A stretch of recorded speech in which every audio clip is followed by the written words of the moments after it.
Okay, before we begin, I like to introduce the Sheikh first.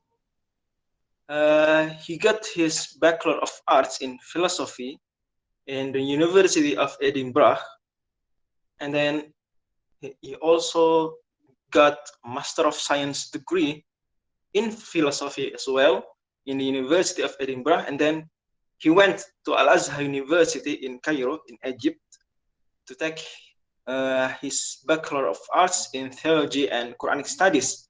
After that, he went to SOAS, University of London, uh, to to achieve his PhD in Near and Middle Eastern Studies. Recently, he is a postdoctoral researcher at the University of Freiburg, and he lives in Glasgow, United Kingdom. He also the head of research in Baina Institute, very popular institution in Quranic learning, and he is also an affiliate lecturer in the University of Glasgow.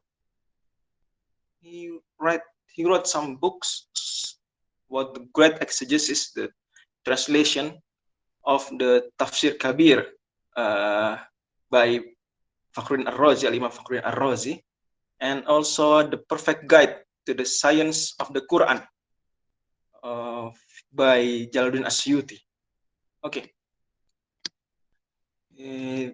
this is the brief introduction of the Sheikh, Dr. Shuaib Said, and we from Learn Quran, and Learn Quran is the startup in Indonesia, in the Depok city near Jakarta, the capital city of Indonesia, and we make some Quranic applications like Learn Quran Tajweed. You can visit our website and learn-quran.co. You can also search our institution's name in the Google, and you can find links of our social media accounts, and you can also download and install our Quranic applications, which many people around the world from more than 200 countries have used this application. Okay, our class today is about a glance through English tafsir books. So we know that there are many Arabic books in tafsir, and also in Indonesia we have some scholars from Indonesia wrote the book of tafsir, but we want to know about tafsir books in English, translation or directly originally in English is written. Okay, joining us today in this lecture, Sheikh Dr. Shuaib. Sheikh Dr. Shuaib. Okay. Assalamu alaikum wa rahmatullah. Hope you can hear me okay. Yeah. Alhamdulillah. Okay. Okay. Time is yours, Dr. Shuaib, and then we have 90 minutes for the lecture, and then the next session is the question and answer session. We have 30 minutes. You can deliver all the attendants your question by typing your question in the comment section, or you can also speak directly to the Sheikh at the end of the lecture. Dr. Shuaib Said, may Allah subhanahu wa ta'ala always protect you, grant you his mercy, his blessings, and the time is yours. Bismillah ar-Rahman ar-Rahim, alhamdulillah, wassalatu wassalamu ala rasulillah wa ala alihi wa sahbihi wa man walah. Rabbi shrah li sadri wa yassir li amri wa ahlul uqdatan min lisani yafqahu qawli. Assalamu alaikum wa rahmatullahi wa barakatuh. My special thanks to Sheikh Noor Fajr Ramadan and to all of the Learn Quran team, and for all of you for joining us today.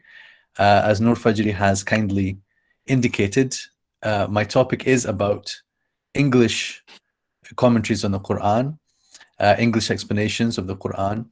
And I am well aware that there could be a lot more activity in the Indonesian language or languages than there is in the whole of what we have so far managed to bring to the surface in English. But I'm going to speak about some of the different dimensions of what does exist in English that might be of interest to you and to various people around the world where English is spoken as a majority or minority language. So as Noor Fajr has indicated, my own background is in tafsir. Actually, I'm not sure if that point was actually, it might have been passed over, but as well as my studies at Edinburgh, I went to Al-Azhar University, where I studied Tafsir and Quranic studies, or Quranic sciences, in the faculty of Usul al-Din, which is the faculty of theology. So it's been interesting to observe the nature of tafsir and the state of tafsir today. And my doctoral research, which brother has kindly mentioned as well, surrounded a topic in usul al-tafsir, in the principles of exegesis. Specifically, it was concerning tafsir al-Qur'an bil-Qur'an, or explaining the Qur'an through the Qur'an. Now this, exploring this topic, led me, right from the beginning to have to look at what is the state of tafsir nowadays, how is it being practiced, what is the understanding of scholars of the field with regards to tafsir, whether it's something which is a purely historical activity of Islamic scholarship, or is it something which continues to be relevant, something which we can expect to exist into the future and until the Day of Judgment. And I think in some ways, in principle, people would more state the latter, that tafsir hasn't finished. Nobody has a particular end date on when did tafsir stop happening, right? Because there are tafsirs that have been written in the 20th century and even continue to be published today. However, to a large extent, I think on a practical level, people have come to see tafsir as something historical, something in the past. And so a tafsir work is something which we can find in our libraries, is something that we can draw from many centuries ago, or we can translate from Arabic or whichever languages they were written in centuries ago. So this is maybe the first thought that I just want to put in your mind before we get into the 5 areas that I want to talk about. The 5 things I want to talk about are Quran translations, translated tafsirs on the classical level, translated tafsirs in the modern era, original writings in tafsir in English, and multimedia presentations on tafsir in English. So there are 5 things to talk about. I just felt the need to lay the groundwork a little bit, and still just a little bit more, because the other question that comes to my mind, and I think that we should keep in our focus as we go through this topic, as practical people, right? Because we're not discussing this just for curiosity, but because we assume we want to actually access works of tafsir, we want to make use of them for our own selves, for education, for inviting others to the way of Allah, whatever it may be. Tafsir is the literature which has built up around the Quran. Actually, the literature around the Quran is much broader than just tafsir. But tafsir is that part of it which is concerned with explaining the meanings of the Quran. Now that's straightforward. I think that we all know that and understand that just fine. But I want to break down into 3 parts what we actually get when we go to a work of tafsir, right? So if we were to take any detailed work of tafsir, you can go back to some of the early works, like the Tafsir of Al-Tabari being very famous, or you could go into the 20th century. You could pick up something like the Tafsir of Ibn Ashur, right? And you can find in all these works of tafsir, which are extensive and even you could say encyclopedic or less than that, there are 3 types of material that you can engage with. And this was a division that I drew up just for convenience as I was discussing some things in my PhD research.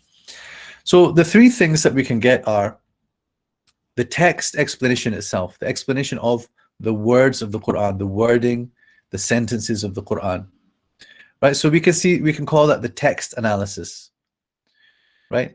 So that's actually the first thing you need to know. That's the first thing that you encounter when you open the Mus'haf, and you open the Quran. You read or you hear words which flow together, sentences, structures. So that's the first level on which you will engage the Quran at all, is through its words and its text. So that is actually the most central part of what tafsir is for. It is there to explain to you the meaning of the words and explain how those words connect to each other and what meanings arise in the sentences. And so we have all the sciences around that, ilm al-lugha, right? So the lexicon, lexicography, gathering the meanings of the Quran by learning the speech of the Arabs at the time of revelation.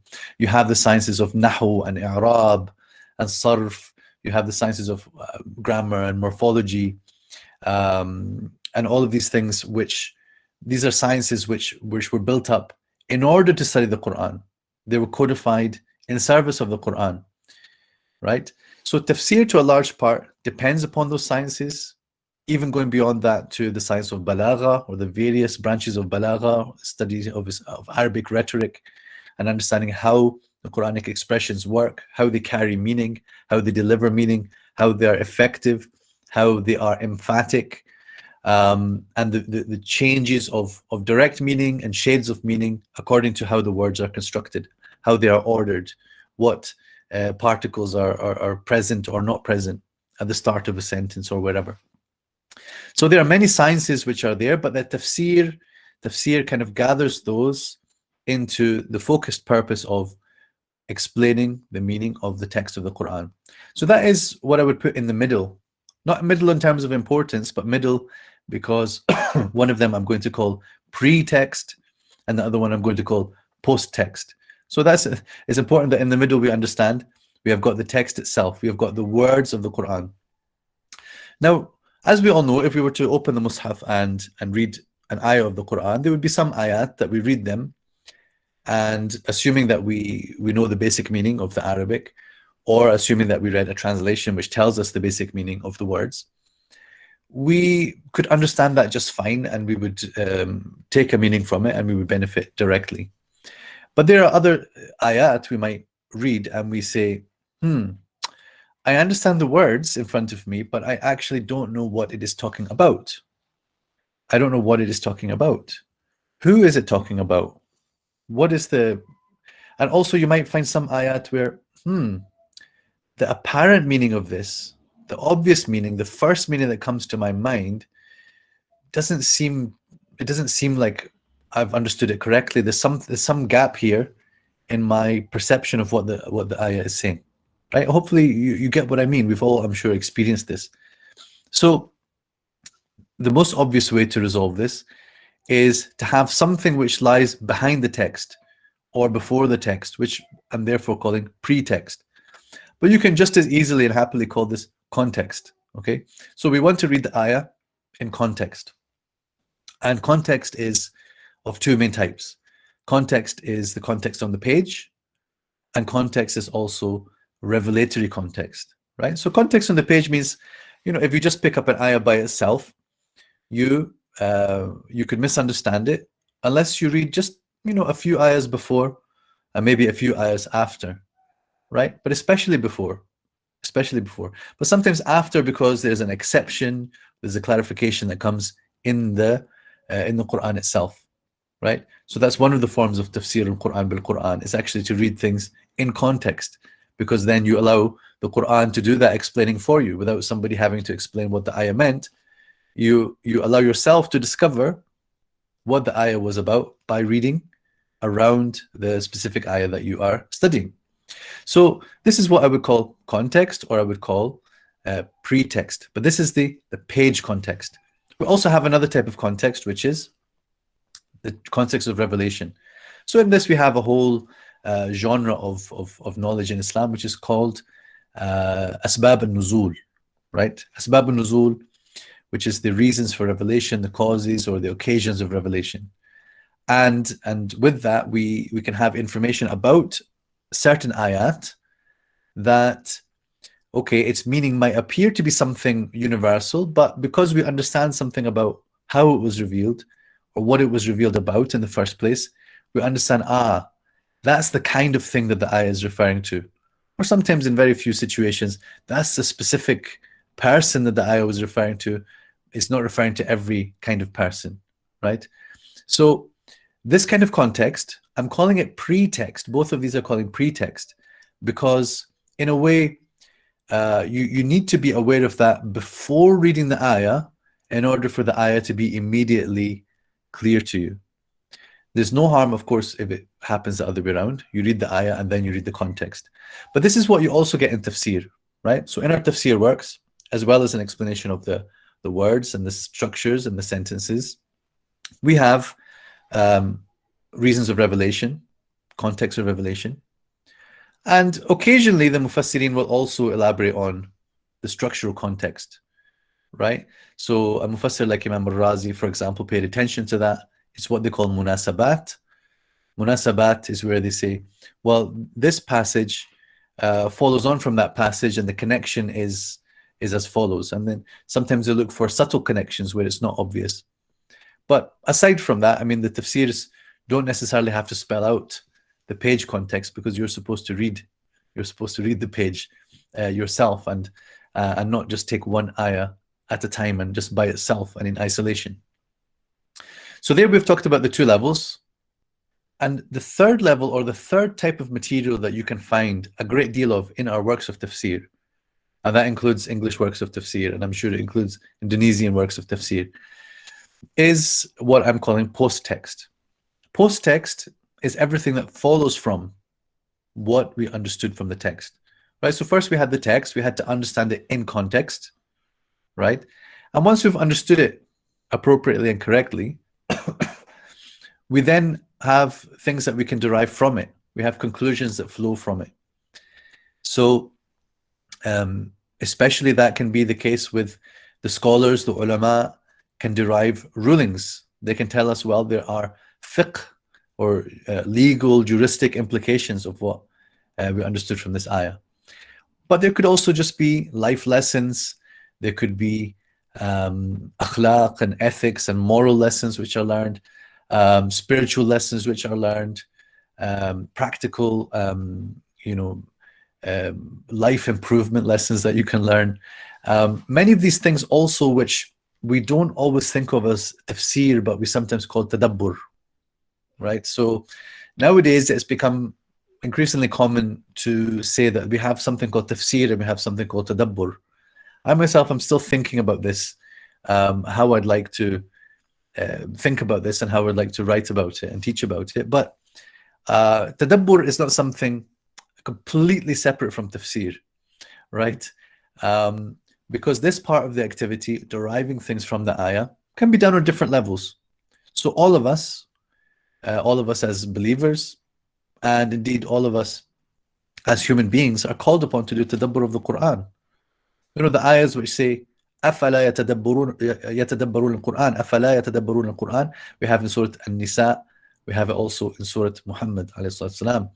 And in both these situations, the most apparent people being spoken to are actually the unbelievers, that they should consider the Quran with care. They should not be hasty in their conclusions about it.